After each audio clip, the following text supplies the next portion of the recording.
สบายดีค่ะพี่น้องเจ้าล่ามือนี้นะคะฝันก็มีทางออกดีที่มีปัญหาหนึ่งริ้วรอยนะคะแล้วก็ข้ามย้อนคอยสำหรับดวงตานะคะหรือเรียกว่าถุงใต้ตานั่นเองค่ะพี่ที่มีอายุเกิน30เราก็น่าจะพบปัญหาเรื่องริ้วรอยบนใบหน้าเป็นเพราะค่ะริ้วรอยตีนการ้อยหมองคล้ำจากการนอนดึกเนาะค่ะจากประสบการณ์ของขวัญนะคะขวัญเป็นเมคอัพอาร์ติสต์นะคะเป็นช่างแต่งหน้าดารานางแบบนางงามกองประกวดนะคะซึ่งพบปัญหาเรื่องริ้วรอยต่างๆมากมายเลยเพราะว่าเจอแสงไฟเจอการแต่งหน้าสารเคมีจากเครื่องสำอางกระสิมีวิธีแก้ปัญหาดีๆมาฝากเนาะค่ะเนาะนั่นก็คืออะไรนี่เลยค่ะ Lineage Intensive Eye Care นะคะ Lineage Intensive Eye Care นะคะ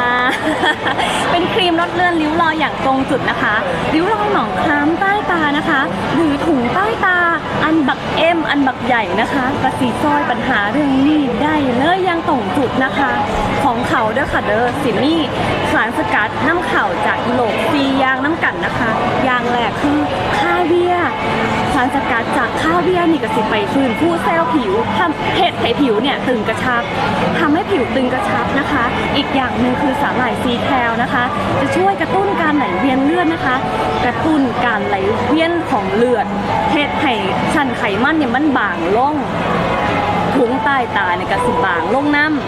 ำให้ยาลูรอนนะคะแล้วก็คอลลาเจนนะคะกดติซอยให้ตึงกระชับย่างตรงจุดทำให้ผิวหน้าของพี่ๆนะคะสวยอย่างปลอดภัย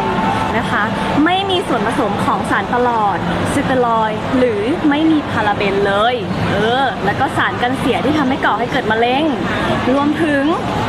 อย.รับรองเรื่องนี้สำคัญมากนะคะและก็ความปลอดภัยมาตรฐาน GMP อย่างนี้เลยสุดท้ายแล้วเว้าไทยเว้าเล่ามาสิเบิดแล้วขวัญนะคะก็ขอโอกาสพี่ๆนะคะให้โอกาส Lineage Intensive Eye Care นะคะซอยดูแลใส่ใจผิวพี่ๆนะเด้อค่ะเด้อ